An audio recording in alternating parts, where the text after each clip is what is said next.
Hi beautiful souls, welcome to my channel, Elle's Temple. My name is Elle, I'm a goddess guide and intuitive tarot reader. Welcome back to my returning viewers. Welcome if you're new here. I'm so happy to have all of you here. I hope you guys are all doing well wherever you are in the world, and if you're in the UK, I hope you're all enjoying the sun that's finally come out this week. If you're getting sun in your part of the UK, of course. Where I am in Cornwall, it's beautiful and sunny and warm, and it's just so nice to feel that lovely sunny vitality and energy that the sun brings. It's just such a relief. So I hope you guys are all enjoying the vibes that are coming through with the Beltane season, and also with the new moon in Taurus that we have just gone into the new moon in Taurus portal a couple of days ago. So I hope you're enjoying the lovely grounding Taurian vibes that are coming through as well. It definitely feels like it's making a bit of a change from that pretty intense Scorpio full moon we had a few weeks ago, and also the eclipse season and everything else that's been going on astrologically. So yeah, I hope you guys are enjoying that. So today's reading is a pretty straightforward one. We have got a reading about which goddess has a message for you about the success that is coming to you. So very excited to get into this. It's completely different to the reading I had planned, but as I'm finding out at the moment, I'm definitely being called to go with the flow, because I keep planning readings and then spirit keeps coming through, or the goddess keeps coming through and having different ideas about what message needs to come out. So there's a feeling that in the collective there's certain things that are important for you guys right now, or important for us all at the moment. And so I'm very much feeling called to sort of surrender any kind of logical planning or any kind of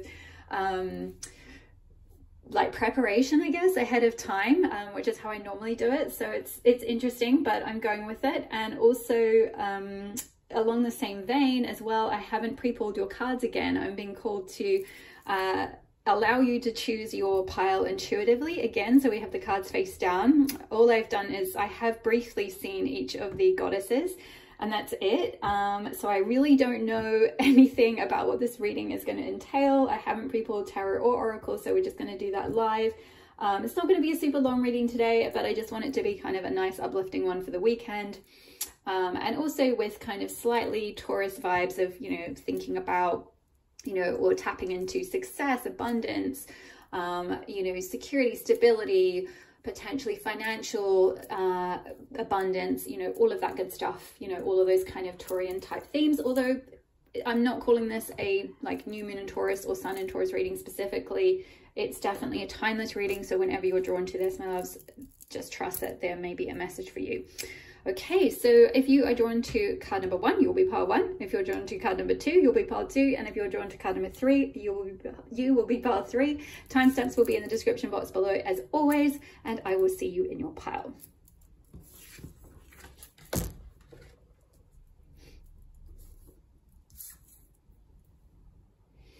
Hi there, pile number 1. If you chose the first card of the 3 goddess cards, let's have a look at which goddess has a message for you on the success that is coming to you. And you got Goddess Persephone with inexperience. So with card number 42, so maybe for some of you, you might be 42, or the number 42 could be significant to you. It could be like an address, or you might see 42 a lot, or something along those lines. It also, numerology reduces to 6, so some of you could be life path 6 or something like that, but don't worry if you're not. It doesn't mean the reading's not for you. That's just an extra confirmation if you like. But with Goddess Persephone being here, Goddess Persephone is the maiden goddess of the spring, but also the queen of the underworld. So she has a very interesting I guess dichotomy there, an interesting duality, where on the one hand she kind of has this innocence and this sense of yeah, kind of like a maiden, you know, open to new experiences, and that kind of having that sort of beginner's mind and kind of being curious and interested in the world. And I'm hearing Page of Wands energy, so that kind of, for those of you that know tarot, Page is the first court card. It's the youngest of the court cards. It's very much that energy of, you know, not having huge responsibilities yet, not having any of the responsibility that the kings and the queens in the court does yet.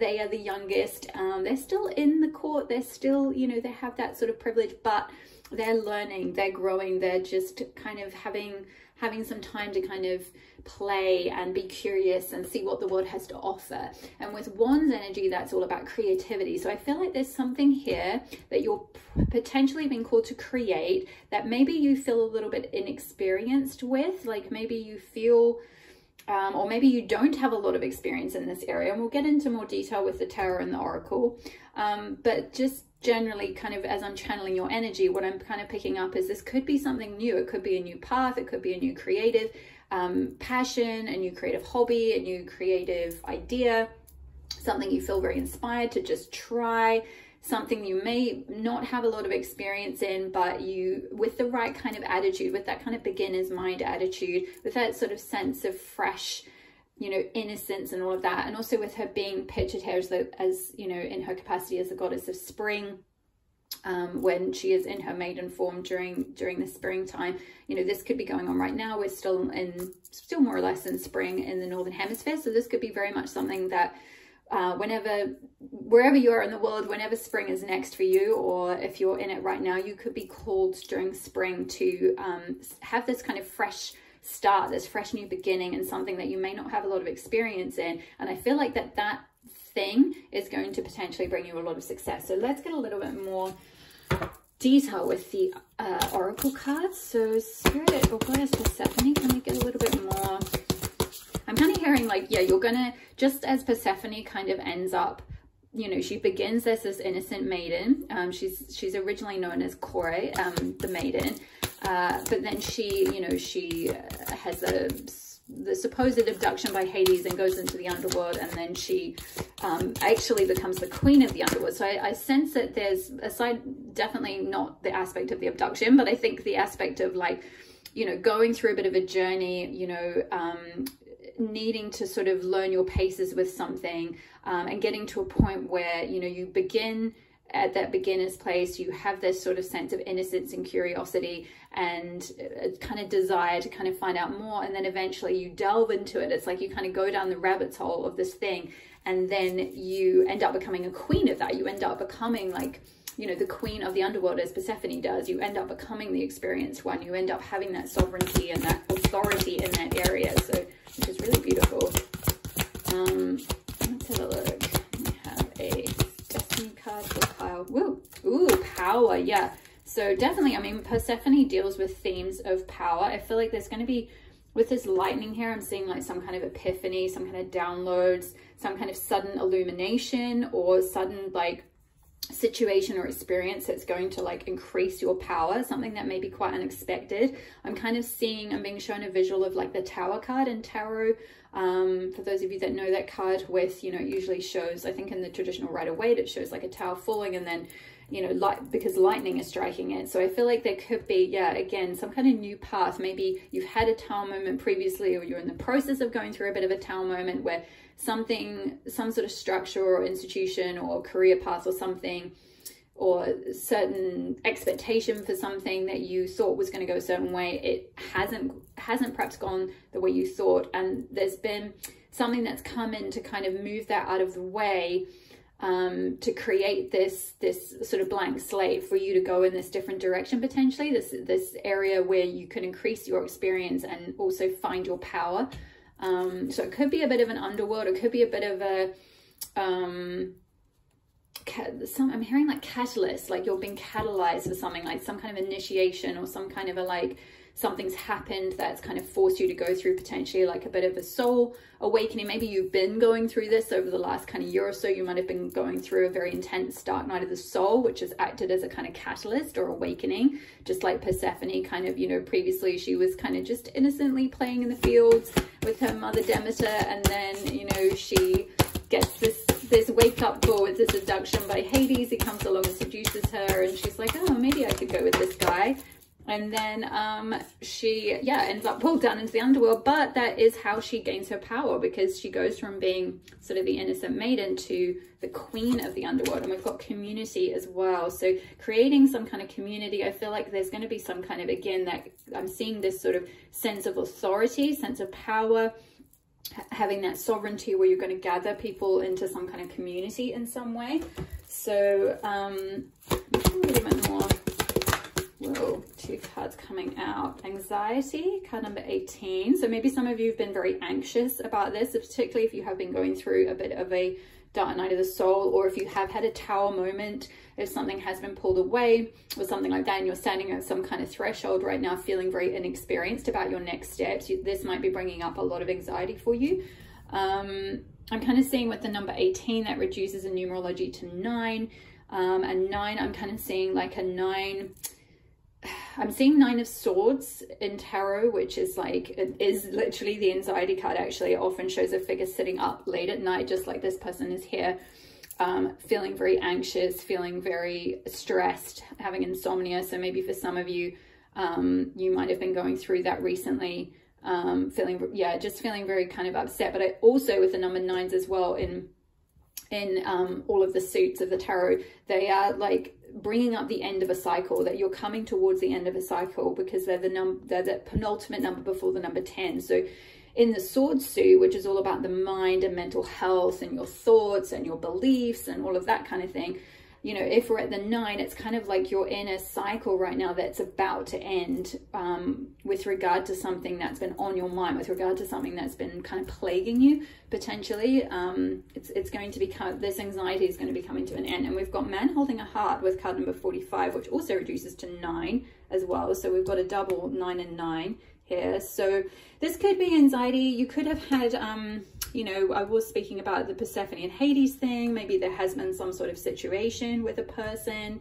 This isn't a love or connection reading, though. It's more to do with, well, I mean, I guess I have said success and success generally. So this could be success in love. This could be the success that's coming to you as some kind of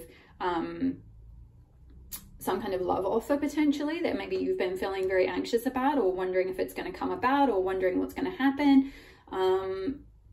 But I feel like if there isn't, if you know, you're already happily in a connection or something, or this is nothing to do with that, if you're inquiring about something else more related to perhaps your career or your calling or whatever it is, then this energy could be more of an offer that is something that's very emotionally fulfilling to you, something that you really enjoy, something that you really love. So say, for example, you resonated with that aspect about the Tower card, like something's ended, like maybe, you know, there was some sort of structure, some kind of job or, you know, path or something you were previously going down, and it got pulled away, or it's in the process of being pulled away or ending, and it's brought up a lot of anxiety. I feel like there's going to be this new offer that's going to come in, or something's going to shift in your life, so that there's something that you can do that's a lot more emotionally fulfilling to you.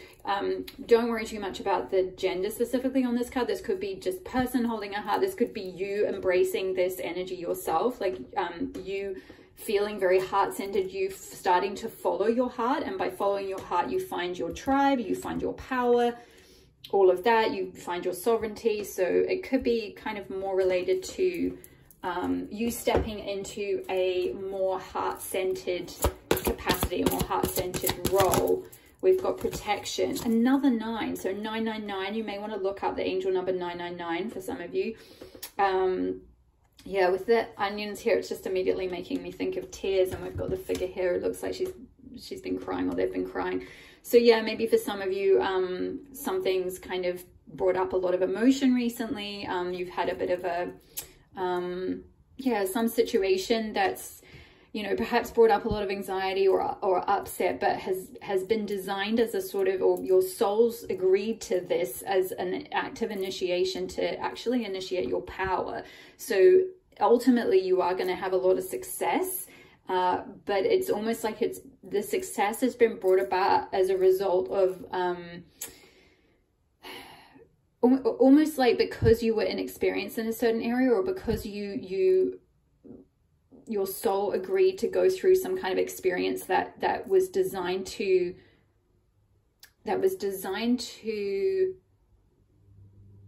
sorry, I'm getting so much energy through from your guides. I'm just trying to like translate it. It was designed, it's not like they want me to say it's not a test. It wasn't a test, but in the sense that the universe was trying to be mean and give you this horrible test, but it was kind of like your soul agreed to go through that experience in order to forge and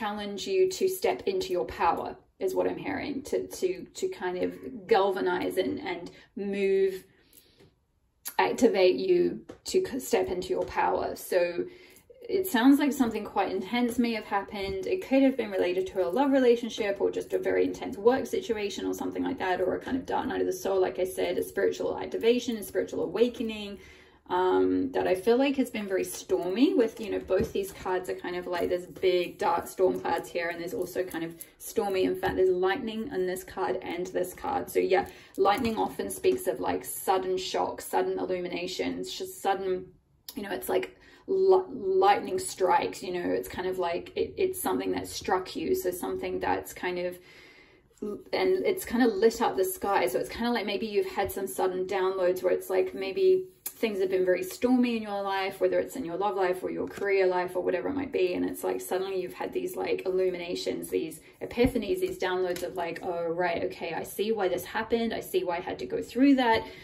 You know, as uncomfortable as that was, like actually I'm being very protected here with this protection card. It's like, yeah, and we've got Aries energy here, which is ruled by Mars, which is planet of like action, and can be a planet of aggression. So there could have been something, this whole experience could have been something that may have felt very aggressive at your end from the universe, with that kind of Mars energy being there. But again, I kind of feel like it's all designed for you to step into your power. It's like that Mars energy is like wanting you to stand up for yourself, to find your power, to, you know, to become the queen, instead of, you know, that an experience, kind of that maiden energy, that innocent energy. It's like it was designed to, yeah, essentially just bring you into your power and your sovereignty. And also so that you can find your community in some way. We've got butterflies here, which is symbolic of transformation. So there's something around you having gone, or you going through a transformation. We've also got the rainbow. Rainbows are symbolic of, you know, they come out after the rain, and we've got these storms here. So something about like there is going to be this beautiful situation that's going to come out of this very painful situation, or this very difficult or upsetting or anxiety inducing situation. And through this whole thing, you are very protected, even though I know it doesn't feel that way to you right now. Pile number 1. Let's get one more oracle card, and we'll move on to the tarot.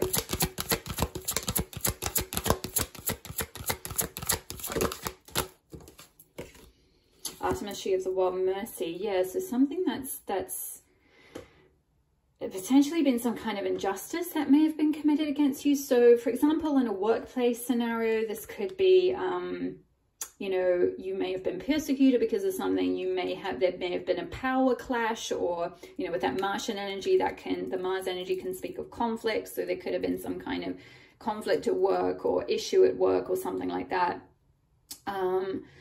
In a relationship, it could be something where there's some kind of family or relationship issue, or something where, yeah, there's been some kind of like injustice or situation that's caused you to kind of like flee or escape, or have to leave, or go into the kind of go your own way, go into the wild, like follow your own path kind of thing, with Artemis being here. You know, this card talks about her being, yeah, essentially she gets persecuted by Hera,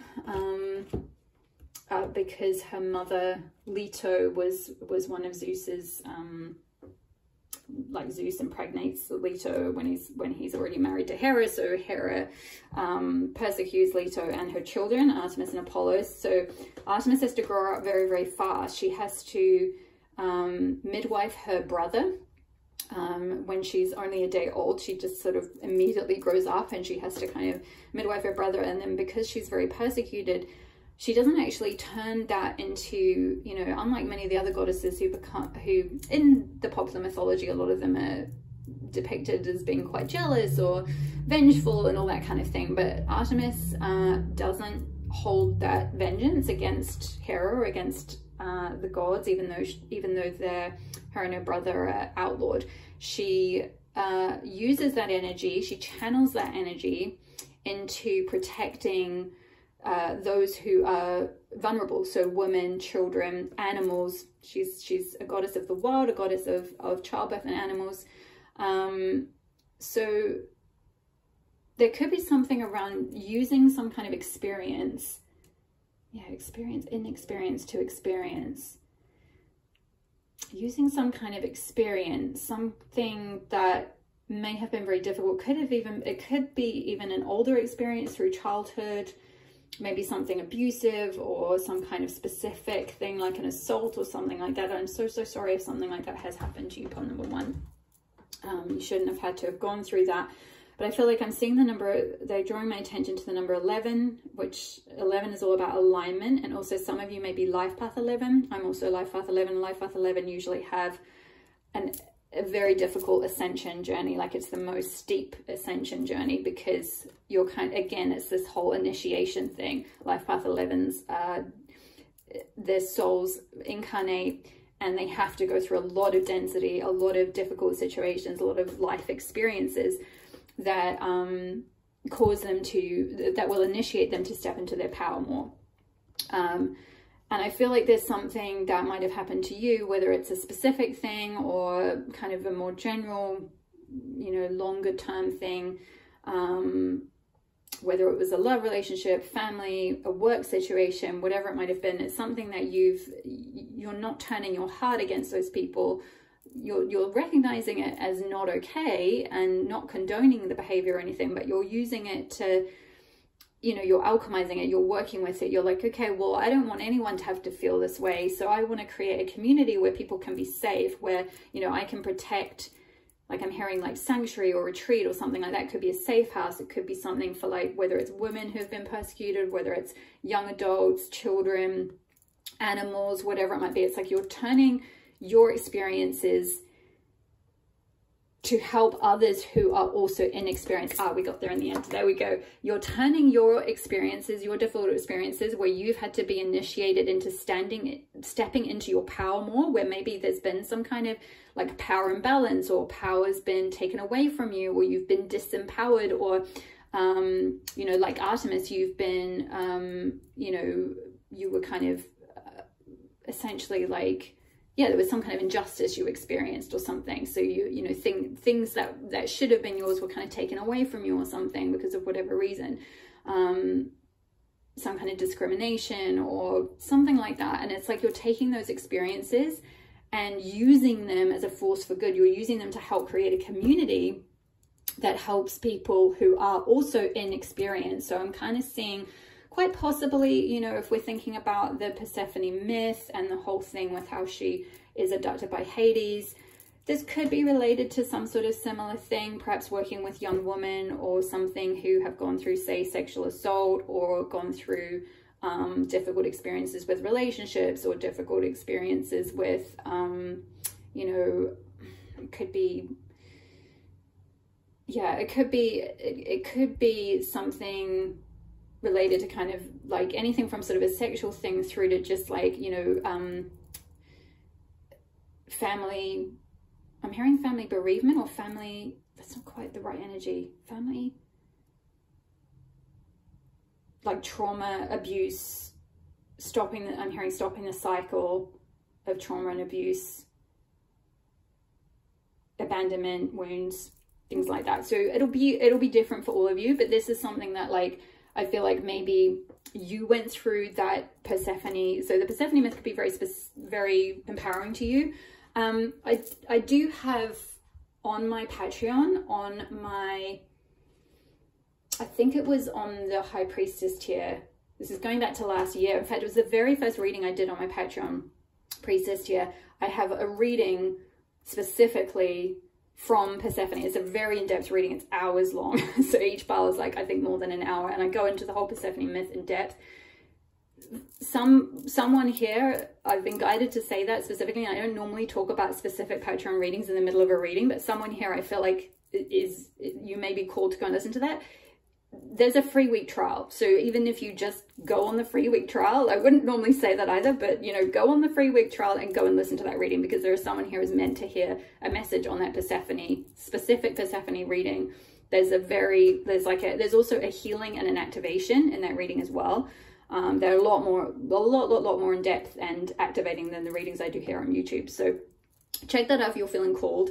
That may just be for like one person, but I feel like if you're resonating with that Persephone story, if her myth or there's something about her story that calls to you, if you're feeling called to work in this kind of area where you've had to go through a sort of a disempowerment into your empowerment, if you've had to go through from something where you were very innocent and you had your like innocence taken from you in some way, or you had your, I'm hearing like something related to shame, or there was some sort of shame or some sort of, yeah, something that happened. And again, I'm so sorry, Pile 1, you've gone through this, but I feel like as painful as that experience was, it was to initiate you into your power and purpose, and so that you are here as a light worker to create this community to help support people. You're here to be an Artemis, you're here to be a protectress, to help support other young women.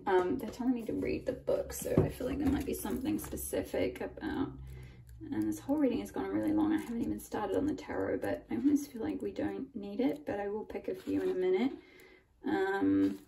Okay. Yeah, Artemis acknowledges that you may be experiencing cruelty or negativity at the hands of another. I don't feel, when I pick up your energy, I don't feel like you're necessarily still going through that, Pile 1. I hope you're not, for your sake, but I feel like this is something you have experienced. And it may still cause, you know, the legacy of that may still cause a lot of anxiety for you. But I feel like for most of you, you're either just out of it or you've been out of it for a while, but you're still healing from it and you're still working out what to, you know, why it happened and what you're meant to do with that experience, essentially, like how it is calling you to work with in some way, like, you know, why did it happen to you? Like, how can you use that experience to then help support other people who've gone through something similar? But yeah, she acknowledges you may be experiencing cruelty or negativity at the hands of another, and she takes mercy on your demoralized heart. In time, know that, like Artemis, you have the ability to use this hurtful experience in order to develop greater mercy, empathy, and understanding for both yourself and others. So then it's just talking about the stuff I already talked about. But through enduring a tumultuous childhood in which her family was constantly threatened and ostracized by both fellow gods and humans, and through witnessing the pointless slaughter of many innocent wild creatures for sheer sport, Artemis developed a merciful, compassionate heart and became a protectress of those who could not always protect themselves. Yeah, I feel like that's something that you're being called to do, to be... Oh my god, I said protectress, and then I looked down and like tapped the card, and it was like your guides were coming through being like, protection. You're meant to help others who are inexperienced in this area to provide protection. So I might ask the tarot about what that's going to look like, but I'm kind of seeing, you know, maybe providing like resources or guides, you know, kind of things like helping young women in schools, like how to navigate bullying or how to navigate, you know, sexual like assaults or catcalling, or I don't know, whatever it is, like kind of yeah, difficult behavior or something like that, kind of like how to, or even like yeah, how to protect themselves, like self-defense it could be, or something like that. It'll be different for all of you, and we'll get a bit into it in a second. But yeah, instead of allowing her heart to grow cold, Artemis transmuted her pain. We've got transformation, transmutation with the butterfly. Transmuted her pain into a fiery passion to defend the most vulnerable of our world, women, children, and creatures of the wild. So yeah, there's something about that for you. There's something that is linked with your power, your purpose. You're going to create some kind of community. And now this may not be, you know, you may still have a different day job, by the way. Like, you know, this could be something you have a lot of success in terms of like, this is fulfilling your soul's purpose. Your soul will be successful at the end of your lifetime. You will have fulfilled a like soul contract, a soul agreement, or something like that. It may not necessarily be something you make loads of money on, but I will ask the cards that. But it's kind of just, I feel like it's more of it's something that is going to bring you, with that man holding a heart, something that's going to bring you a lot of fulfillment emotionally. So the success is more an emotional success, like a success around feeling fulfilled rather than necessarily like monetary success, though you may well feel monetary success. I've already pre-shuffled the cards. Whilst I'm kind of shuffling, can I ask you guys to like the video if you're enjoying it, if it's resonating? Comment below. It really, really helps my channel to grow so much, and I really appreciate each and every one of you who's been doing that. Consider subscribing if you're not already part of the community. It really helps me when I'm preparing the readings to tune into your energy, because I connect with the guides of everyone who are subscribed to my channel, and it will help the readings to be more accurate to you as well if you're part of the community. So go ahead and hit subscribe. Wow, 3 of Cups. Yeah, emotional fulfillment. Exactly. This is confirming exactly what I was just saying, and I feel this sense of community here, this like sisterhood, this like group of women, or however you identify. It doesn't have to be women, but just like, you know, a group of like-minded people, a group of kindred souls, a group of like, you know, community that you're here to support, you know, lift each other up, find emotional fulfillment. Yeah, just kind of really support each other. There's something that like you will be, your success will be, you'll be celebrating with other people. You'll be finding like-minded people. You'll be finding your tribe. You'll be finding your community. You'll be finding that sense of upliftment and friendship and support and all that beautiful stuff. Can we get more guidance? What is the success? Goddess Persephone, what is the success for that's coming in for pile number 1? 4 of Swords, healing. Yeah, definitely. I feel like if this is something that's still bringing you a lot of like stress, PTSD, CPTSD, anxiety, insomnia, anything like that, mental health issues, then you are one other area that you're going to find success in, or that's going to bring you a lot of relief, is you're going to find healing from this. And I feel like stepping into your power and stepping into your purpose of creating this community and finding this community is going to be very healing. Whoa, Temperance, yeah, more healing. Yeah, more like this kind of cosmic healing that's going to flow down. We've got this sort of cup pictured here as well, emotional fulfillment. And with her one leg standing in the water as well, that's that healing pool of spirit, kind of like the healing spiritual waters that are going to flow down to you. So yeah, there's some sort of a deep, this is a major arcana card, so this is like, you know, intense, kind of significant, once in a lifetime kind of thing. I feel like you're going to be this person as well who's going to be providing this healing as you heal and then find your power and create your community. You're also going to be providing a lot of healing for others. So you know, that could look like becoming a counselor. It could look like, you know, yeah, just providing some kind of mental health support, or providing like some kind of community group or place or refuge or sanctuary or safe space. We've got Crone of Wands here, and she's pictured with a book. So maybe for some of you, you're going to write a book about your experiences. That may also help other people who are going through similar experiences, is what I'm hearing. You know, they'll really resonate with your story. If you're at a certain point, you may feel called to share your experiences to help others who've gone through something similar. So that may be in a book, it may be an ebook, it may be some kind of guide, or you may teach people in some way. Get one more.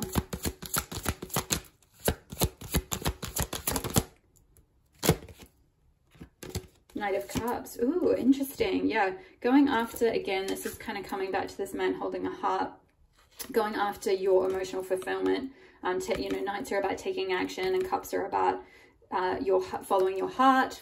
She's got heart-shaped earrings here. So following your heart, following the guidance of your heart, healing your heart, and then following where your heart is calling you towards. That is going to be the key to your success. That's going to guide you. Like, your heart is going to lead you. Your emotions are going to lead you. Your feeling sense is going to lead you to take action on something that you're just emotionally pulled towards it.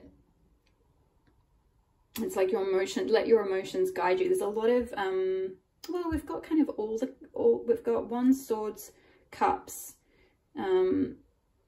but you've got 2 Cups cards, so there's a majority at the moment. There's more Cups. So for you, I feel like pile 1, your successes, you know, we don't have any Pentacles on the table yet, which is interesting.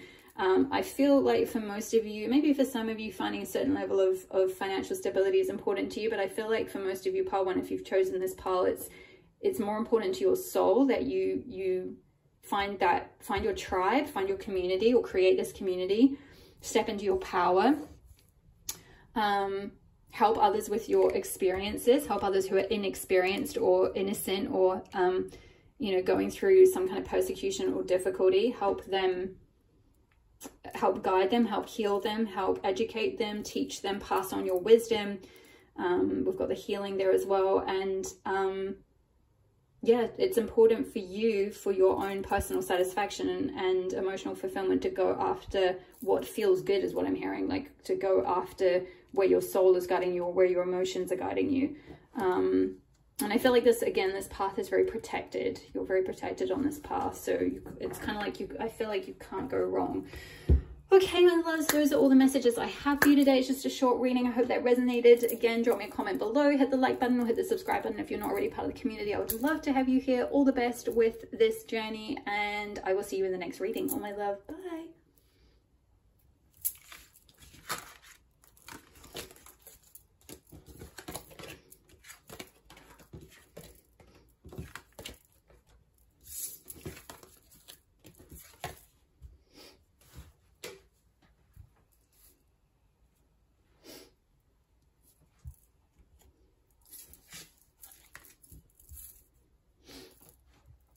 Hi there, pile number 2. If you chose the Iris card with communication, card number 22, so you're pile 2, and we've got 2 here. So 2 is a significant number for some of you. I feel like some of you may be life path 22. Don't worry if you're not. It doesn't mean the reading's not for you. It's just an extra confirmation.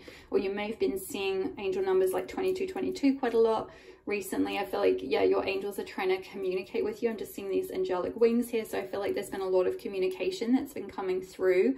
Iris is the goddess of, Greek goddess of communication. She's basically she is the feminine version of Mercury, but her story has been, because of patriarchy, it's been somewhat like subsumed in the whole thing, and we hear a lot more about Mercury, and we talk a lot more about like Mercury retrogrades and all that kind of stuff. But Iris was actually the messenger goddess with the winged sandals and all of that. She, and also with the rainbow, her main symbol was the rainbow. So she was the main goddess who communicated between the goddesses, or the cosmic realm, and the earthly world. So I feel like there's been some kind of communications that have been trying to come via Iris down to you here on the earth plane, from your team in spirit, or from the goddess, or from the universe, or from your guides, or ascended masters, or whoever it is that, you know, your starseed family, or whoever it is in spirit that you connect with, from your angels. I feel like there's some kind of communication that's been trying to come through.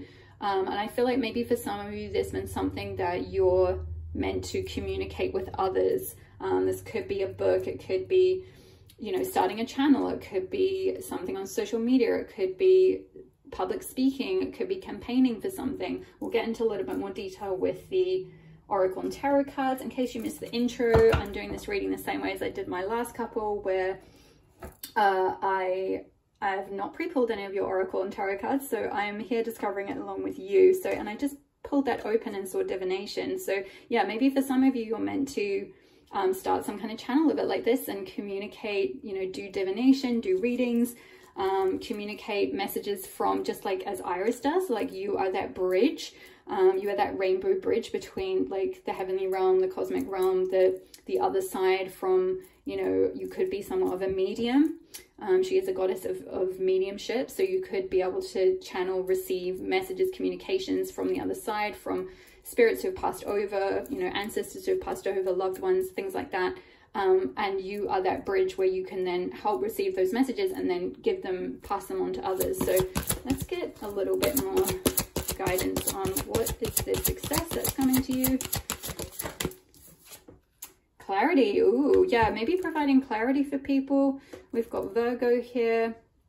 card number 1. So yeah, new beginning. I feel like maybe with the eye, this is symbolic of the third eye. So some of you, I feel like you may have a very open third eye chakra, where you're able to receive a lot of communication, a lot of insight through your third eye. A lot, you know, you may be clairvoyant, clairaudient, claircognizant, you know, clairsentient, any of those things. With Virgo, this could be, Virgo rules the 6th house, so this could be related to, like, this could be a message saying this is an area, if you're not already doing it, this is an area that could be part of your daily routine, like your work, something that you do, you know, day to day, or something that you do, you know, for money, or as a sort of job, if you like. Help supply clarity, help supply communication to people, maybe do divination like that card showed. Let's get a bit more. Get another card, some more insight. Oops, gone on the floor. Oh wow, yeah. I was just saying about job and do it for money, and we've got that abundance card, beautiful, card number 23, which reduces to 5 in numerology, which is about change. 5s are about change. So this could be saying, if you've not already been doing this, this could be a change for you. This could be, if you change and start doing this, this could be something that could actually bring in a lot of abundance for you. With the grape here, this is symbolic of harvest, you know, getting to a point where, you know, you sow those seeds, and then, you know, the universe will nourish them and bring them into full life. And then at some point you can actually pick them off and actually harvest them and have that resource there. So this could be something providing clarity, providing communication, allowing yourself to act as a bridge for spirit and to bring communication, insight, clarity through. Could be something that could bring you a lot of abundance, and that may require a change. Not necessarily for some of you, maybe already doing this, in which case that's confirmation.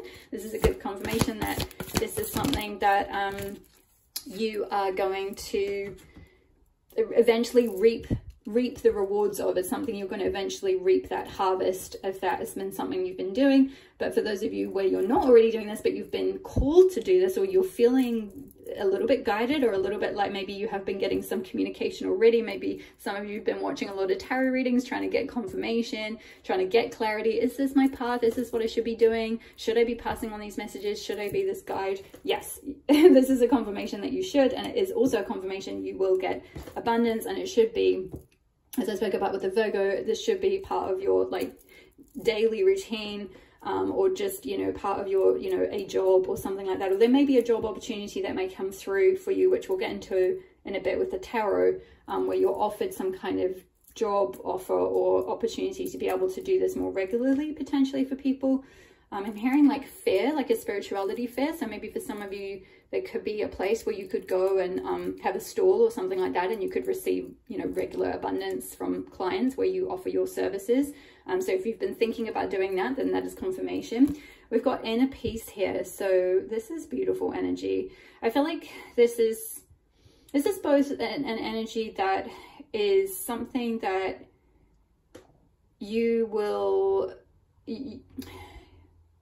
you can activate in yourself, but it's also something that I feel like going down this path is going to both bring you a lot of peace, but also going to bring a lot of peace and clarity to others as well. It's like your vibration is so peaceful and calm, and you have such a way with people that it's like you're going to create this beautiful environment that's very serene, very peaceful, and then you transmit that to other people as well. It's like you're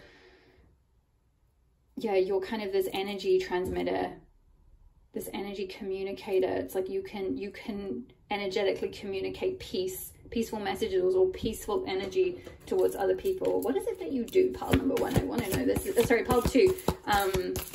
It sounds really beautiful. It could be a mix of like tarot, divination, astrology, some kind of spirituality thing, some kind of energy healing. Freedom. Yeah, I feel like going down this path where you're providing clarity, communication is going to bring you both abundance and freedom. This could be, you know, freedom from having to go to like a 9-to-5 job, you know, location freedom as well. We've got the birds, which is symbolic of like they can move and fly anywhere. they can go anywhere. So maybe you'd be able to live a sort of a laptop lifestyle, or just travel wherever you want, whenever you want. You know, you can do this work perhaps online, or find clients wherever it is that you go, so you don't have to be stuck in one place.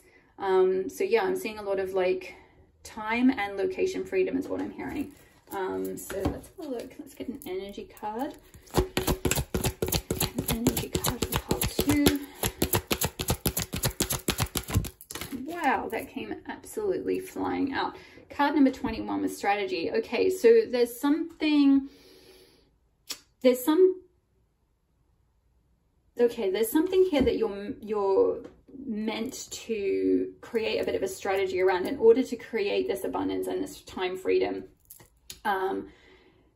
along this path where you're communicating in some ways, communicating some message, acting as a communicator, communicating books or through your business or something like that. It's like you need to work on your strategy. There's something around like kind of getting clear on the direction that you want to go in, and like also communicating that to the universe, like putting it out in some way, like writing it down. I'm seeing with the feather, which is like a, you know, it's got the ink pot and the feather here. So like writing down exactly what your intentions are, you know, doing those kind of manifesting steps of like, kind of like, you know, getting really clear with the compass there of like, what direction do you actually want to go in? Like what, you know, what are you trying to create for yourself? What is this? What would the abundance look like? What would the freedom look like? And actually write it as if it's like in present tense, as if it's happening. Like I'm seeing some of you doing like scripting exercises. So if you don't know what that is, check it out on YouTube. There's loads of videos about doing scripting. You know, there's tons of videos of people being like, I wrote everything down and it all came true, which I've done myself actually, so I will confirm that that works. Sometimes some things take longer than others, but it kind of depends on how much resistance you have to certain things, and how regularly you like read the thing that you've written down. But you know, I'm definitely seeing you getting clear and also creating some kind of plan as well. Like it's not just doing the manifesting and the intention setting and all that kind of spiritual energetic side of it, but then also doing the actual like abundance planning and financial planning, and kind of maybe in order to create this abundance and freedom for yourself, you need to get really clear on like some kind of strategy to get out of, I don't know, maybe you're in a situation at the moment, like you're working in a 9-to-5 or in a corporate job or in an office job or something like that, where you don't want to be in that in like a year's time. So like, okay, well, rather than just kind of saying, I don't want to be in this job and this sucks and I don't want to do it. I'm not saying that you're definitely doing that. I don't feel that you're like a kind of complainer or anything, Pal 2, but I just mean like what's kind of coming through is, and again with that, they're drawing my attention to the Virgo energy, being very like particular, like looking at all the details, making a plan, being very like organized, like getting a strategy in place, like getting a plan in place, like how much do you need to save in order to start this kind of new, you know, this different path. Or like say if you were going to do, you know, the spiritual fairs, for example, say if you've been called to go and you know, be like a medium at a spiritual fair, or be like a tarot reader or whatever it is, you know, what do you need to do? Okay, write a list. Like, you know, you've got to contact the organizer, you've got to ask for a store, you've got to then get a store, you've got to get the branding done, whatever it is, you know. And it'll be different for all of you. Some of you, this could be a really brand new path, and so you're kind of having to create a plan right from the very beginning to do this. For others of you, you might have been on this path for a little while, but maybe just doing it as a side gig, and maybe you're being called towards, as I spoke about with the number 23, reducing to 5, being all about change. You're being called to like fully change and go in that direction. So there's a need to create some kind of strategy so that you can actually do that and create that enough abundance and freedom for yourself, because I feel like that is available to you, but it just needs a bit of strategic planning, both on the sort of energetic manifesting side, but also the practical. I'm kind of seeing that card in, for those of you that know the Moonology deck by Yasmin Boland, which I don't actually have here, but otherwise I'd show it to you. But there's a card called something like balance practicality with spirituality. That is what they're showing me to show you. You might want to Google that card. I think it's got fish. Oh my gosh, it's got 2 fish on it, I think. Huh, funny. Yeah, so there's something around like kind of not just doing, it's like not just doing just the practical piece and then not doing the energetic stuff and the kind of manifesting stuff, because then you're getting sort of too bogged down in that kind of Virgo perfectionism, like details, like day-to-day stuff, and you're kind of forgetting about the aspect that the universe can support you with and opening up to that energy. But it's also not doing the opposite of like just doing the kind of woo-woo side and not doing anything practical about your dreams or your plans, and like just letting it, just being like, why is nothing happening? Like, why don't I have abundance or time freedom? And like you've kind of just done scripting, but then like maybe ignored when you've had messages through. Because I picked up at the beginning, it's like someone's guides have been trying to communicate with someone and someone's been kind of blocking it or like not open to it. That won't be for all of you, but for some of you, it's like making sure you're creating space to like listen to the instructions, like where you're being guided to actually take action and do something strategic, do something practical about this bigger goal that you may have, or this calling, or this feeling that you're, you know, the success that you want to create for yourself. But I feel like you want more peace in your life. There's something around inner peace. There's something around this path is going to bring you more inner peace. It's going to be more serene. It's going to be more peaceful. It's like you're not going to be as stressed, maybe, for those of you that have felt a bit stressed. Oh, wow, lovely. This is interesting. Pile 1 got man holding a heart, and pile 2, you've got woman holding a heart. And we've got the number 44, which in numerology reduces to 8, and 8's are all about manifestation, abundance, success, all of that good stuff. So I feel like this is coming to you if you follow your heart, if you follow your dreams, if you follow your heart. And we've got a butterfly here, symbolic of transformation. So there's definitely some kind of change, some kind of transformation going from being the caterpillar to the butterfly. Butterflies have wings, just like these birds, which are all about movement, flight, freedom as well. So yeah, I feel like there's this big message coming through from the universe to like follow your heart, like to follow what is emotionally fulfilling to you, what brings you peace, what what allows you to kind of feel, I'm wanting to, why are you doing this? It's like clearing energy. It's something to do with clearing. They're wanting you to like clear your energy, clear away energetic debris, clear away what's like blocking you or getting in the way of you kind of pursuing this in some way. With the 4-4 as well, 4s are about stability and structure and foundations, creating foundations for yourself. So I feel like there's this call to create a new foundation in your life that is heart-centered, that is like following, where you're really following your heart. And when you do that, that will be what brings you abundance and freedom. But it's contingent on you creating a strategy for that, and not just like a dual strategy, like I said, of both the spiritual side and the practical side. That's the key. And we've got the key here. The key here. That's the key to your success. So, wow, that's very encouraging. I feel like, well, too, I hope you feel very encouraged by this message. I feel like you're absolutely on the right track. It's just kind of following the communication that you're getting. Maybe for some of you haven't been fully trusting it. I'm kind of getting the vibe of someone listening to lots of tarot readings to try and get confirmation. So trust that this is the confirmation. Call on Goddess Iris if you feel that you need extra support. We've also got rewilding with Grandmother Moon. Yeah, follow your intuition. The moon is about the emotions, your intuition, your instinct as well. I think I spoke about instinct with this card with the third eye chakra. Following the calling of your soul with the wolf howling to the moon. It's like there's a calling, there's something that's howling. Your soul is like howling to your guides are kind of howling. There's some kind of message that's trying to come through, that is calling for you to kind of surrender to it and open to it and go the kind of wild way, essentially, like go off piece, like go off the conventional path. So yeah, I'm kind of getting a vibe of some of you might be, maybe some of you are currently in some kind of like conventional path or career or job or something that you're maybe quite stressed in, or there's not a lot of peace there, or it's not really your higher calling.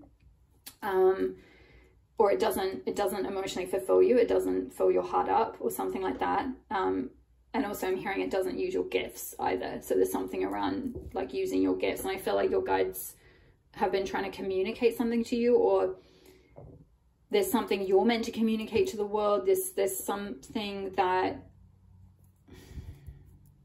there's some kind of clarity that's been like trying to come through, and they're drawing my attention to the earth sign. So it's something around grounding something into the physical, which again, I'm getting that card of like balancing practicality with spirituality, where it's like bringing some like inspiration or ideas or messages or something down from the like higher chakras, down from the upper realms, and actually physically grounding it into the earth. And there's a need for you to like really open, surrender, and listen to like the call of your soul, and not what society is telling you or what family or other people might have conditioned you into doing. It's like you need to rewild, you need to kind of like let go of conventions. And they're telling me to read the book, so I will. Here we go. What are the ideals, values, and beliefs that are most innate and authentic to me? So yeah, this could be part of this clarity work. Then maybe for some of you, depending on where you're at with this, I'm picking up two camps. Some of you know exactly, like you already have the clarity. You already know what you're being called to do. And it's a matter of just creating the strategy, doing the energetic work, plus the actual practical Virgo, kind of creating a plan, creating a map of like, you know, what you would need to do to get enough money to do this or whatever it might be. You know, creating some kind of new foundation that allows you to do that and gives you that freedom, whatever that looks like for you. It could be time freedom, location freedom, some kind of enough money to give you some sort of like freedom.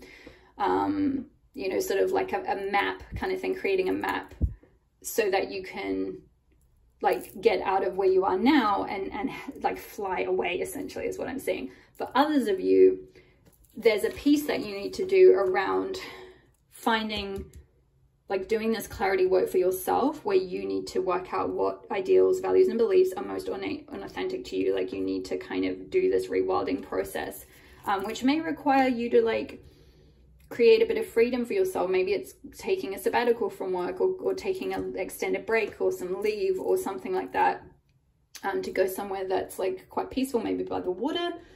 Maybe some of you are sort of water babies or Pisces or something like that with the fish energy there, or something by the sea could be very helpful and peaceful, and that might help you to find some clarity. But yeah, you are being called to reconnect with the wild woman within and examine which opinions, values, and beliefs you have unintentionally and unconsciously adopted from others via domestication and socialization throughout your life. Rewild yourself by discovering what is truly important to you, what you want in this life. Yeah, that's coming back to what I was talking about with the strategy, like writing down your intentions of like, what do you want? What do you want your life to look like? What is abundance to you? What would freedom be to you? Like write it down, like write your wish list down, get really clear on what you want to manifest. So yeah, discovering what is truly important to you, what you want in this life, and what authentically lights up your soul. At some point in a woman's life, usually around or after the age of 30, she may become aware of how far she has strayed from the innate instinctual self, or the wild woman within. She starts to realize the many ways that growing up within a patriarchal society, her family, and perhaps even her romantic relationships have overly domesticated her and caused her to abandon what is true and authentic to her soul. It is at this pivotal time that she must consciously decide to rewild herself, to reconnect with her inner wild woman in order to create and live a more genuine, fulfilling, and soulful life. A woman whose intuition, instinct, and creativity have been suppressed for years has awakened, both literally and metaphorically, during the night to find the full moon's soft glow gleaming through her window. Vowing to herself to never doubt, trivialize, or subdue her wild woman nature for anyone or anything ever again, she has leapt out of bed and run towards the dark, wild woods, where a wolf howls hauntingly at the moon, symbolic of leaving behind the overly domesticated old self and running towards the wild unknown in order to reconnect with the instinctual, authentic, soulful self. Yeah, so there's something around going towards the unknown and having freedom from like something that's been constraining you or kind of suppressing you, or like living a life that's kind of, you know, what you've been conditioned or socialized to believe you should do or would make other people happy, but isn't really something that you want. It's not really fulfilling to you. It's important to like follow your own heart here and do what makes, rewild to do what makes you happy. So let's get into the tarot. So while I'm shuffling, if I can ask you guys to do me a huge favor and hit the like button if this is resonating, comment below even if it's just an emoji. It really helps my channel so much, helps tell the algorithm to send my videos around to others so that other people can get the guidance as well. And hit the subscribe button if you're not already part of the community. It really helps me when I'm preparing the readings to connect with your energy, and it helps make the readings more resonant to you, more accurate to you. Whoops, that was a terrible shuffle. Oh my goodness, what's going on here? Let's do one more. Okay. These cards are quite big, or at least they're big for my hands. I have very small hands. So, okie dokie, let's have a look. What success, please, Goddess Iris, what success is coming for pile number 2, please? What success is coming? Filling that one. Okay, 5 of Cups, which I feel wants to be in reverse. I take reversals as I'm guided. So in this case, I feel like it is. So yeah, there's something, definitely getting a kind of disappointed energy. Like 5 of Cups can be to do with disappointment, something that you've emotionally invested in the past that hasn't really worked out. It's like, you know, these cups have tipped over, like you had previously put your energy into these things. So this could be a job, a career path, relationships, any number of things, friendships, certain creative projects, certain paths that you've tried that you thought would work a certain way. You put a lot of your time and energy, or a lot of yourself, a lot of your heart into some of these things, and they've drained out. Like either they've become draining, or they didn't work out, or they didn't fulfill you the way you thought, or something like that. And it's like they've tipped over. That's kind of the end. What this figure can't see is, like, if she's focused on these, she's not seeing that behind her there are still 2 cups, and the 2 of Cups is, and you're also pile number 2. So there's a lot of significance with the number 2.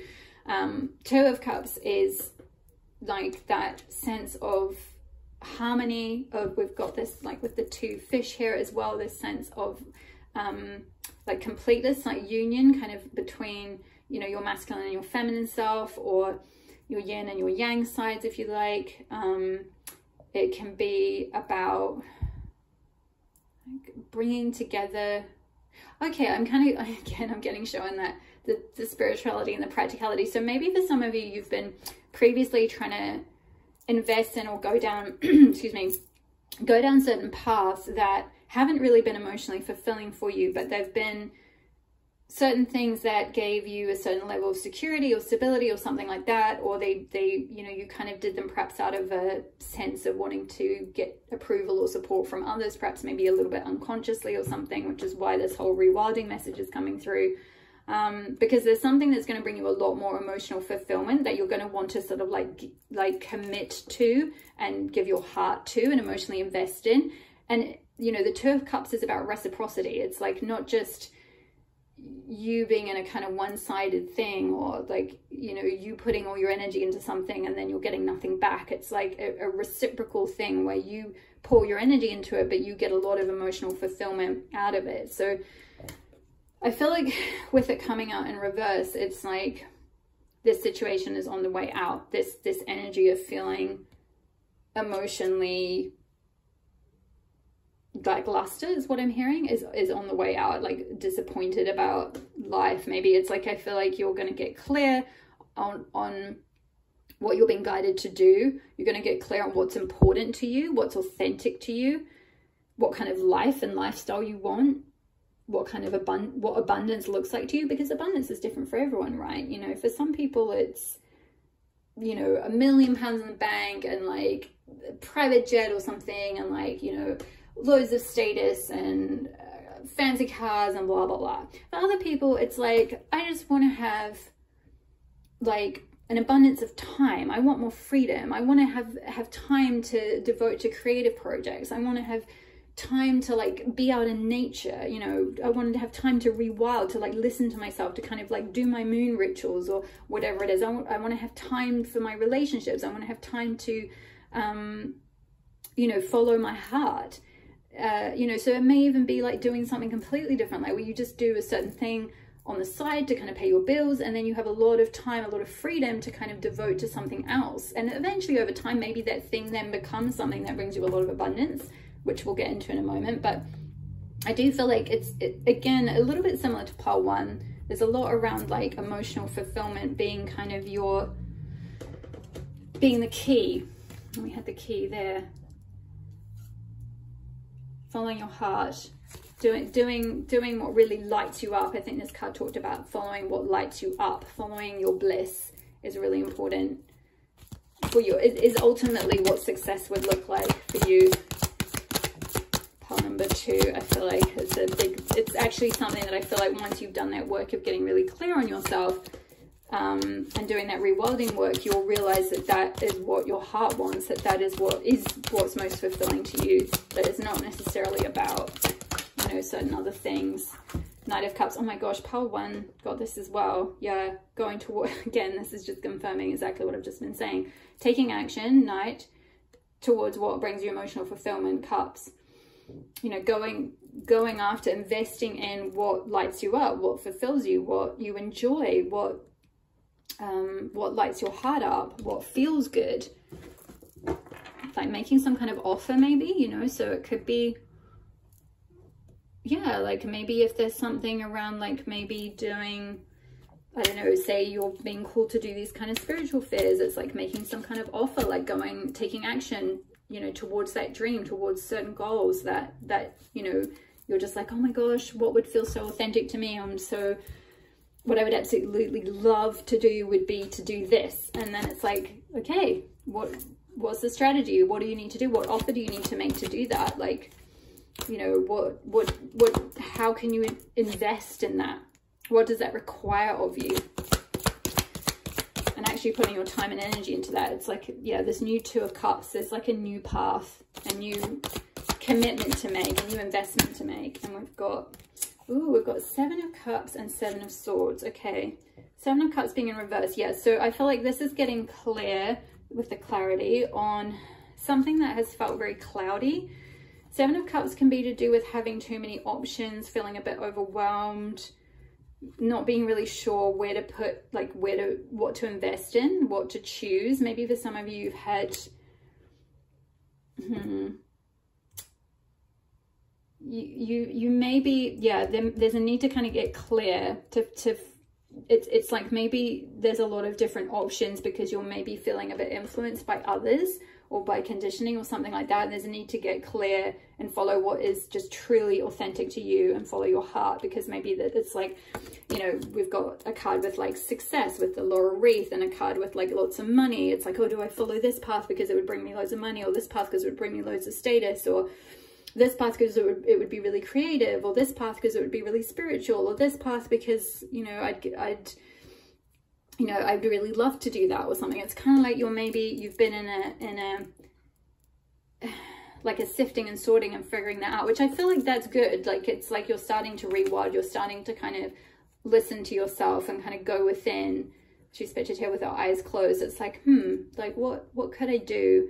You know, 7 of Cups can be a card of imagination. You know, it can be a card of envisaging and like thinking about what would bring me emotional fulfillment. You know, do I need something that's more like creative? Do I need something that's more spiritual? Or do I need a strong stability? Like what is, you know, what is the most important thing to me? What are my values? You know, what lights me up? What do I most want to do? What's the most important things to me? And I feel like you've kind of been in the process of doing that work.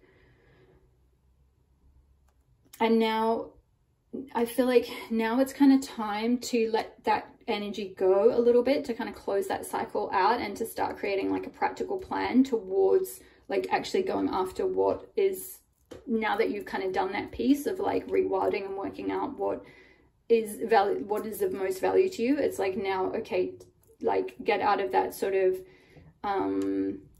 floaty, dreamy, imaginary energy and start like making a practical plan. Like take some of that, like, you know, those ideas, that some of those inspirations, and start actually making a plan to kind of bring them into life. And we've got 7 of Swords, which this is a very interesting 7 of Swords cards, because sometimes the 7 of Swords can talk about like deception and things like that, but in this card it can kind of talk more about like actually being strategic, being like, it's not sneaky necessarily. Like I don't get this vibe of like you pulling the wool over someone's eyes or being like deliberately manipulative or deceptive. This is kind of more about you making an exit plan. It's like maybe if you have been in some kind of job or some kind of path or a relationship or a home or whatever it is that has not been really fulfilling you anymore. It's kind of done its job. That cycle's kind of closing out, and you're wanting this new beginning with the number 1 here. You're wanting to rewild, you're wanting to go your own way, you're wanting to find more freedom from whatever that was. And it's like, you know, because she's in this kind of dark building here, and she's like going towards this windy path, you know, out into the night, following we've got sort of a starry night on both of these cards here. So going out to, you know, following the unknown, you know, it's like you can make a plan, but like you don't necessarily know logically where this calling is going to lead you. But I feel like you're being called to kind of create some kind of exit strategy to kind of get out of where you are now. So maybe, you know, that could look a bit sneaky to the people that, you know, you're ending up, you're going to exit from, like the company that you're in. Maybe they expected you to be there for a really long time, and you're like, after 6 months, you're like, actually, I'm sorry, I need to hand in my notice. This is not right for me anymore. And that might seem a bit like whatever to them, but like, don't worry about that. Pile number 2, like, you know, they'll hire someone else. It'll be fine. Like, this is about you. Like, don't worry about anyone else. You know, and all these cards here, it's just got a single figure. So I feel like there's something around, except for the inner peace one, which has got 2 fish.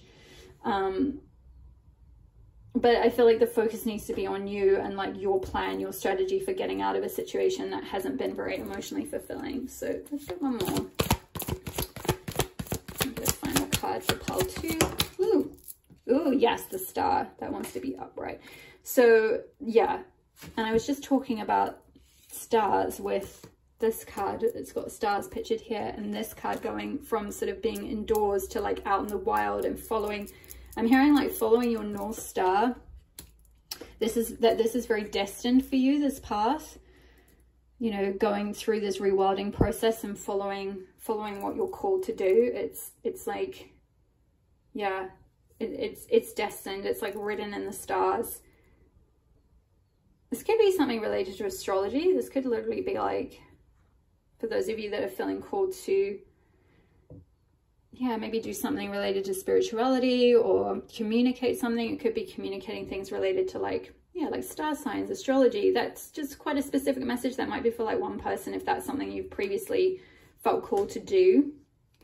But for most of you, this is related to destiny. It's like kind of exiting something that hasn't been emotionally fulfilling you, because you're meant to go towards your destiny now. You're meant to go towards your calling. You know, this is a major arcana card, the star, so it's like big stuff here.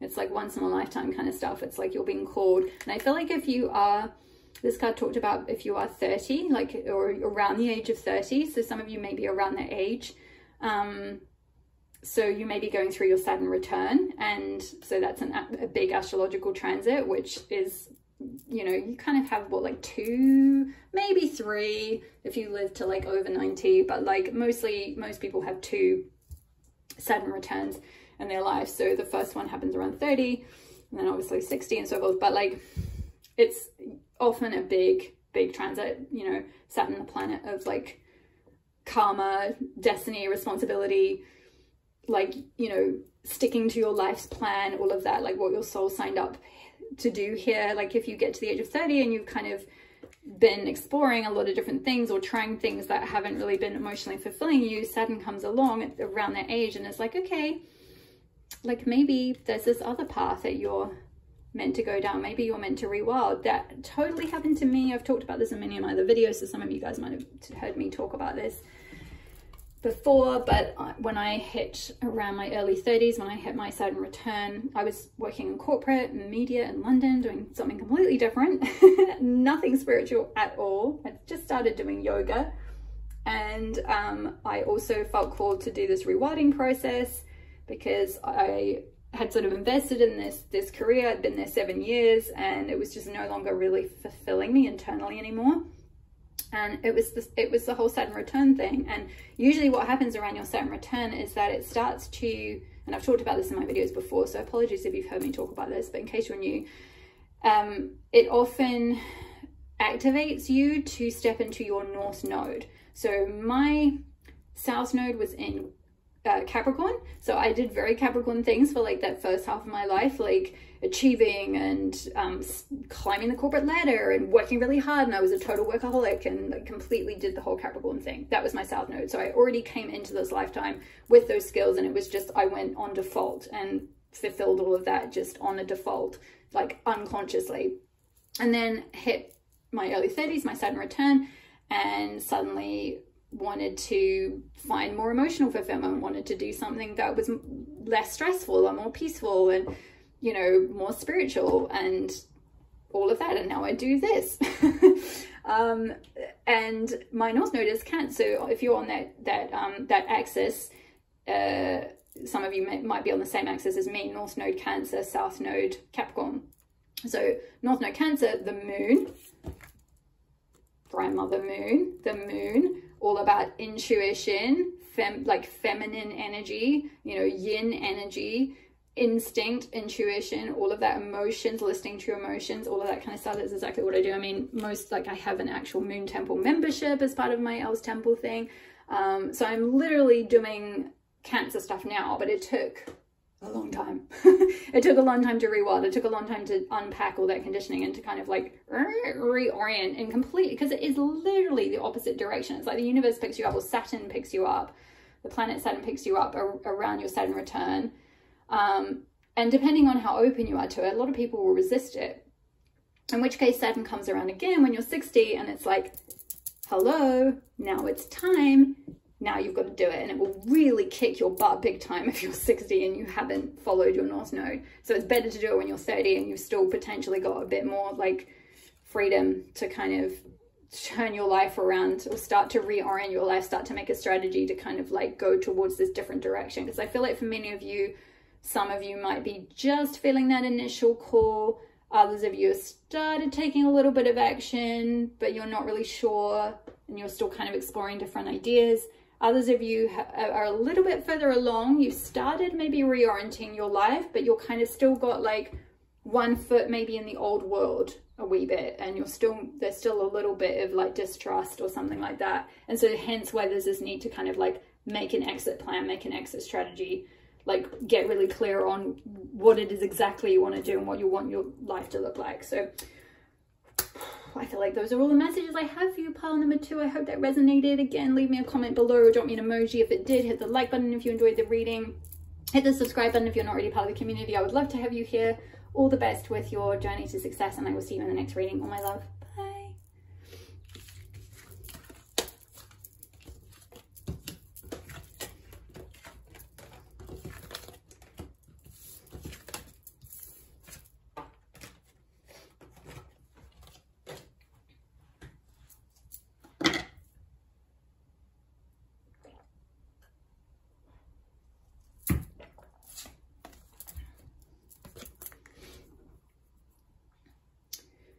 Pile number 3, if you chose the 3rd card, let's have a look at which goddess has a message for you about the success coming to you. And you got Cheridwin, Welsh goddess of potential, as she's depicted here in this particular deck, but she's also a goddess of transformation and alchemy and magic and all of that good stuff.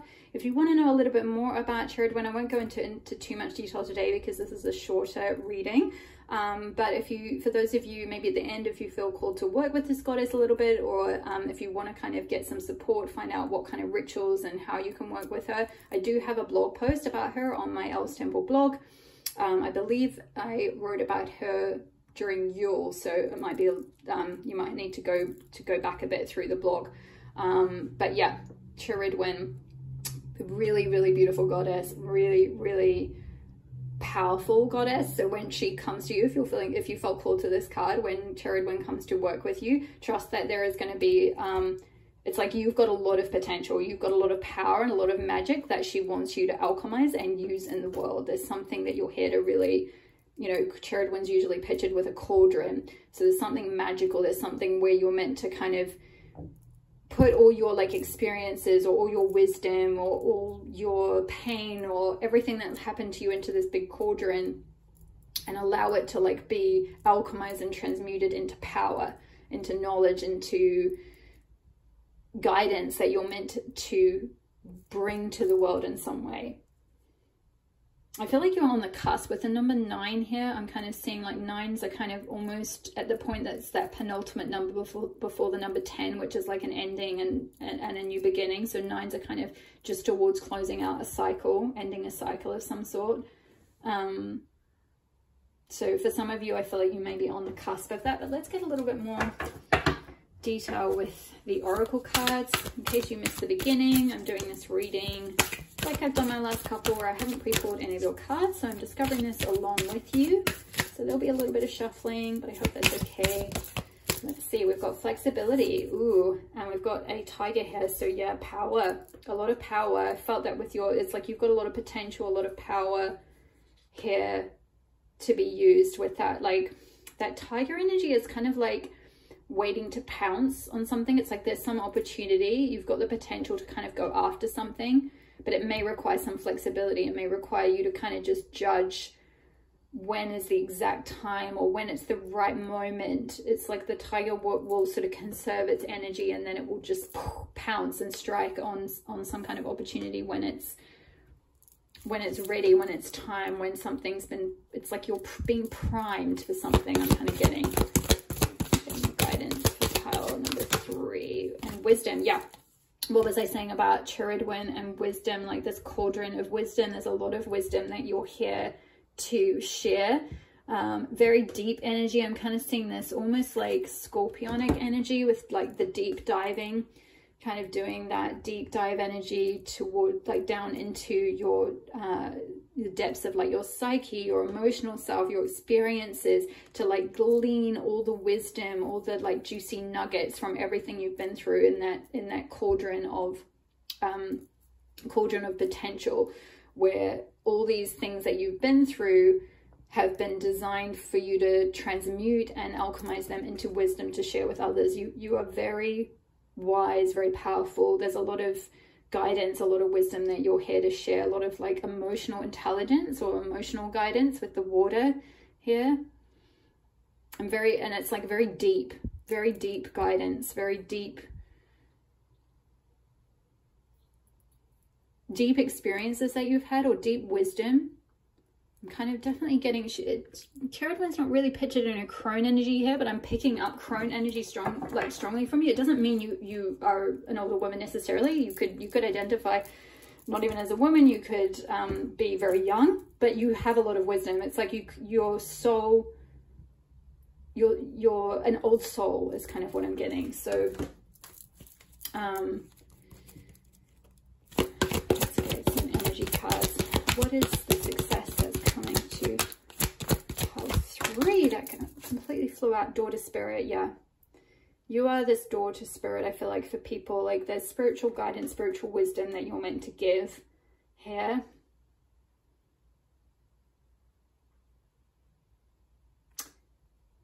This might, yeah, I'm kind of getting as well that like you have the potential to be this gateway, this portal, this like you're the doorway for others to step through that. I'm loving how gold these 2 cards are. There's a lot of gold, which is really high vibrational energy.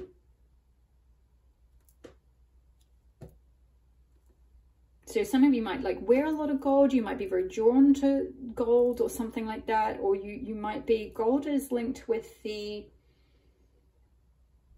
it's like, so there's the crown chakra, the soul star chakra, and then there's a chakra above that. And I can't remember what it's called. It's like a higher consciousness. It's like a, it's kind of a, yeah, just being drawn to the crown. It's like your crown chakra, or the area above your crown chakra, your soul star chakra, is very open. And I'm kind of just getting this like beautiful golden divine energy that kind of like channels. Look how both of these cards have these stars. These like sparkly kind of like goldeny white energy, very like shimmering, bright, shiny energy. There's something here that you have huge potential to be this like door to spirit for people, that you're here to help awaken people, to share divine wisdom, Wow, pile number 3, very powerful energy. What is it that you do? Comment below if you feel comfortable sharing. I'd love to hear. And we've got envy in reverse. Card number 20. Wow, interesting. See the golden kind of realm that's like in the distance, again with the kind of goldy color, but this figure here is in a lot of darkness here. Coming out in reverse. I'm going to read the guidance specifically from the book about this because I feel like there's a very specific message here. Lack dissatisfaction. So reverse. Here we go. This card reversed heralds a great time of joy and appreciation. Your choice to shift your focus from future longing to present gratitude creates a significant difference in your energy field and moves out in a dramatic and radiant way to attract more to you. You know that you can keep your eye on future goals without losing sight of your present gifts. So continue to release any old feelings of envy or lack whenever those thoughts or emotions come up. You're well on your way to a completely gratifying life, and your genuine acknowledgement of the value within and around you will only keep drawing more value to you. And the affirmation is, I let go of lack. I look at the blessings in my life with joy and satisfaction. I am glad. That's so interesting because I kind of pick up this really golden energy around you, which is like, you know, that gold can be linked with, you know, abundance as well, you know, wealth, riches, you know, all of that, like this kind of, you know, abundant golden land. So there might be something around your success is contingent on you letting go of this lack. Some of you may be struggling with feelings of jealousy or envy. I don't kind of pick that up super strongly. I feel kind of more that there's something around just not really acknowledging your own value, which is why gold, and maybe even wearing gold, maybe that's why that came up, like wearing more gold could help you to like vibrationally shift and like start to like acknowledge yourself as, you know, as valuable, as worthy, like treat yourself to things, like start to work on your self-worth and self-value and all of that, and just release any energy of, yeah, like lack or negativity. There's something around sort of radiance as well, like, you know, this card is very kind of shrouded and kind of hiding from the light, but this Cheridwin card is very glowing, very radiant, like almost like, yeah, just glowing like a goddess. Like I feel like you have this energy within you that's ready to come out whenever you're ready. You have this potential to be that, to shine your light, to share your wisdom. But there's just, yeah, maybe something around letting, yeah, just releasing feelings of envy or lack when those emotions come up, and then like acknowledging your own value, acknowledging how much potential and power and wisdom you really have. Because I feel like for some of you there might be something around, yeah, self-worth or something like that, and it's like you have so much potential but maybe you don't really see your own potential, like you don't see your own power. I've got some more. Whoa, came flying out. Wow, love, beautiful. Card number 30. Some of you maybe, we've got 30 and 32 here, so some of you may be in your early 30s. That could just be for some of you. It could be confirmation. Don't worry if you're not. And we've got Libra energy here, which Libra is ruled by the goddess Venus. And actually, I've just done a post on Aphrodite, whose Roman counterpart, of course, is Venus. So some of you might feel called to check that out. Actually, that's so interesting that that's come out and that I'm talking about that. And I just wrote about that because Goddess Venus, or Goddess Aphrodite, is of course the goddess of love and romance and sex and all that kind of stuff. Sensuality, pleasure, blah, blah, blah, beauty. But that's kind of her sort of outer aspects, I guess, the kind of perhaps slightly more shallow aspects, or the more kind of day-to-day aspects that she can support us with.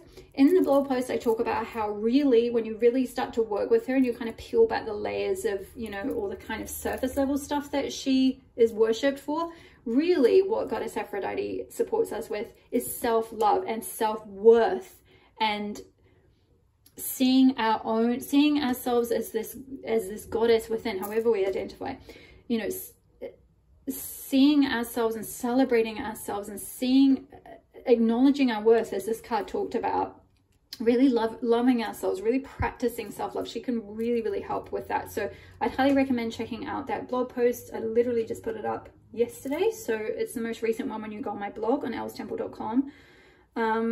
So yeah, practicing self-love, practicing self-worth, you know, doing the things to heal any wounds. I'm just noticing the color red, which is linked to the root chakra, so maybe some root chakra wounds to you know, some conditioning, some negativity. Maybe you had a lot of like envy or negative thoughts projected onto you by like a family member or something like that. Or just, you know, certain conditioning that made you unable to see your own potential, made you unable to really see your own worth, to really acknowledge your worth, to really embrace that. Yeah, let's get one more. Let's get another card for Kyle. Ooh, attraction, more Libra energy. I love this for you, pile number 3. And 34 as well. So yeah, this is like a kind of progression here. 30, 32, 34.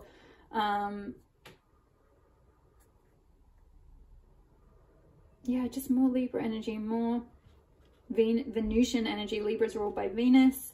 Libra is all about like harmony, balance, conciliation. It's a card that, sorry, it's a card. It's an energy that is about, it can be about partnership and about reciprocity and about thinking about the other person, and, you know, all that beautiful like Libran, Venusian traits of like taking the other person into account and like seeing both sides of the story and kind of being very empathic and very like conciliatory. You know, Libra can be often very sort of conflict averse. So there may be something around people pleasing a little bit here, because in its shadow that can be something that may come up. If it resonates, if that resonates, it could be something to do with, yeah, with this negative figure or something like that from childhood, or something that may have, if you resonated with that part of the reading. It may be that there's a little bit of like people pleasing or something along those lines. But I feel like for most of you, the message that's coming through is like, the more you practice self-love and self-worth, and the more you acknowledge yourself and your potential and the wisdom that you have, and really follow your spiritual path as well, like really go through that door and like, yeah, follow your guidance from spirit, trust your guidance from spirit, trust the wisdom that comes through from spirit, you will attract the success, you will attract the people, you will attract the abundance, you will attract everything that you need. It's like you'll be this, like this card was talking about, it's like you'll be this in the right vibrational state, because you're putting out that energy of gratitude for the blessings that are coming. And so vibrationally you'll attract the things that you actually want. It's like you have a lot of potential to manifest things, but there's just this need to maybe let go of. And I feel like for most of you, you're kind of perhaps going through that process now of acknowledging and noticing your thoughts and letting go of limiting beliefs, or letting go of old conditioning, or you know, perhaps envy, or perhaps just lack of self-worth, low self-worth, not seeing your potential, not feeling good enough, not really practicing the self-love. So yeah, really, I would encourage you, if you are struggling with that a little bit still, or you need a little bit more guidance, then calling on Goddess Aphrodite, or reading my post, you know, do the rituals, or connect with her in whatever way you feel called, because I feel like that will, yeah, wholeness. I am whole, card number 30, another 30. So we've got a double 30, 30, 30. So some of you may want to look up the angel number 30, 30, 3030. But yeah, a lot of 30. So a lot of you could be somewhere between 30 and 34 or something like that. Could be similar to pole 2, because pole 2 had something around the Saturn return, which is also in your early 30s. So quite a few of you could be going through this. And we've got another big cat pictured here. So yeah, tigers or big cats. Some of you could have a cat, or a tiger or a lion or something like that could be a totem animal or a power animal for you.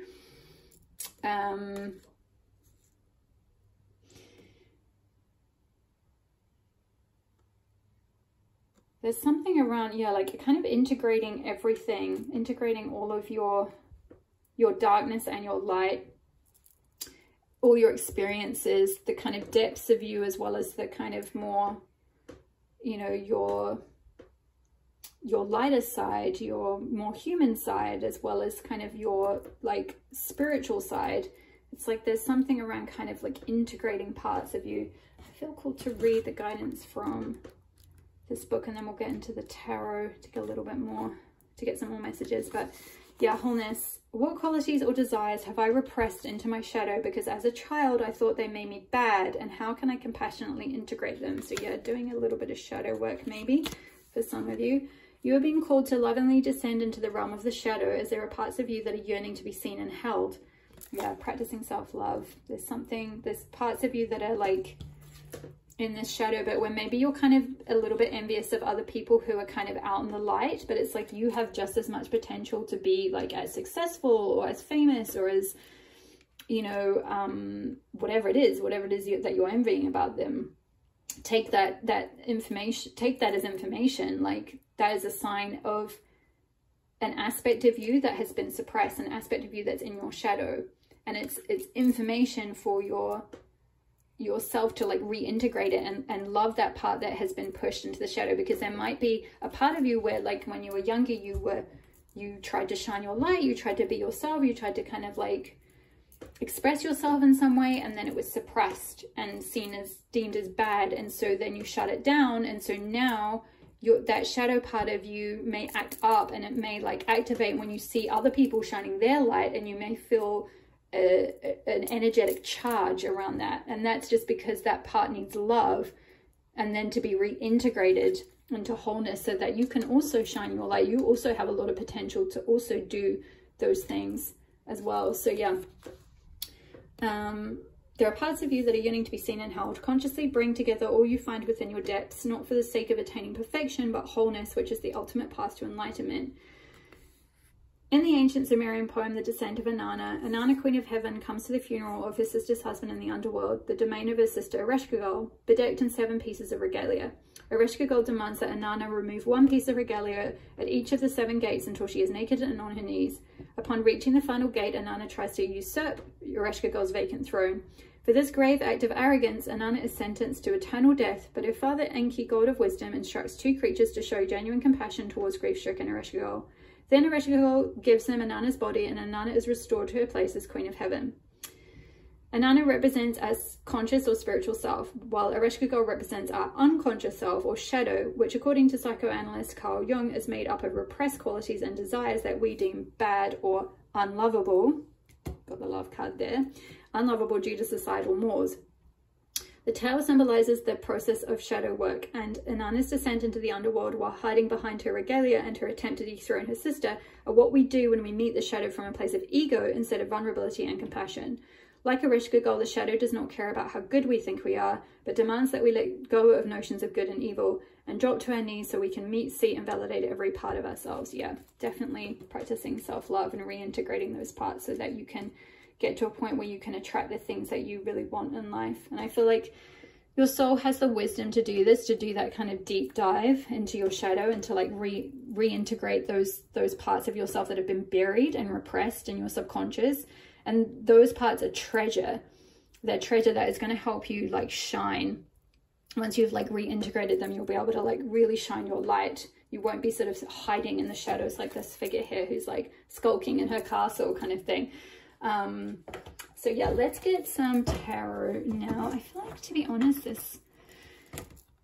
a lot of the messages that kind of wanted to come out for this reading have come out in the oracle, but I'm just going to pull a few tarot just to get a bit of extra confirmation, I think. But if this is resonating for you, then leave a comment or even just drop me an emoji below. Hit the subscribe button if you're not already part of the community, because it really helps me when I'm preparing the readings to connect with your energy if you're already a subscriber, and it helps the readings to be more accurate to you as well. And hit the like button if you are enjoying the reading. It helps tell the algorithm what content is working for you guys. So let's get a little bit of tarot. So what success is coming to pile 3?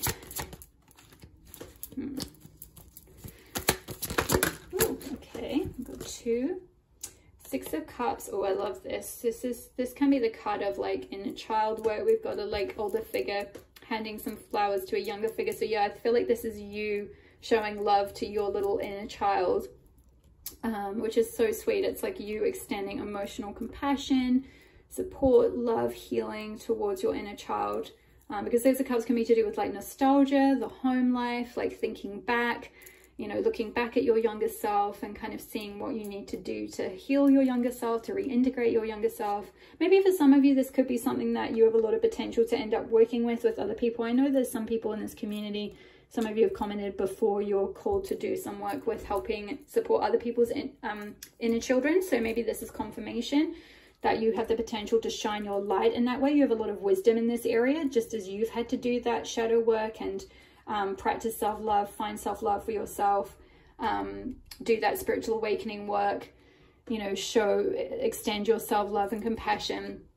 You also in turn may have a lot of potential to help support others in that way. So that may be for just some of you, but see what resonates. And we've got 9 of Cups. I feel like this is something that is going to, like, your success for you is something that's going to bring you a lot of internal happiness, a lot of internal fulfillment, and strength as well. You can see this figure here, she just looks so in her power, so strong, so grounded. Even though this is a water card, Cups is linked with the element of water, but I'm kind of getting this very earthy, almost like 9 of Pentacles vibe here. And we've got, you know, with this almost like the harvest with the fruits on either side. It's like, I'm almost getting more of a 9 of Pentacles vibe, like being financially independent, being able to support yourself. But I feel like it's I guess getting to a point where you've done the healing work and you've practiced the self-love, and so you're in a really strong state emotionally, like you're able to, like, you don't kind of need to look to other people to bring you validation or to get love from others or to kind of feel okay. It's like you can feel okay in yourself, like you have healed, you know, you've integrated these repressed or these kind of dark aspects of yourself, so you feel balanced and whole and grounded in yourself. You feel supported by the universe. You feel you feel it's like this very stable energy, this very like emotionally solid energy is kind of what I'm getting. Wow, I feel like that is something that is quite important for you, pile number 3, to get to a point where you have this like solidity, this total emotional like really strong foundation. Crone of Pentacles, beautiful. So yeah, harvest, you know, abundance, getting to a point where, you know, you can get the coin. Like I feel like this is something, working on your self-love, working on your shadow, and then getting to a point where you're as I think it was this card that Emmy in reverse card talked about when I read it out from the book, you know, focusing on, putting more of your focus on being grateful and being in that energy of recognizing what you have, seeing your own potential, practicing self-love. That will put you in a vibrational state that will attract the abundance to you that you're looking for. I feel like this will, like, finding that emotional stability and like strength in yourself. I spoke about strength and power with that tiger here. Finding that in yourself will bring you the financial abundance or security, material abundance, support, stability that you may be seeking. Okay, final card for pile 3. What is the success coming to pile 3? I don't know that there's much more coming out, pile 3.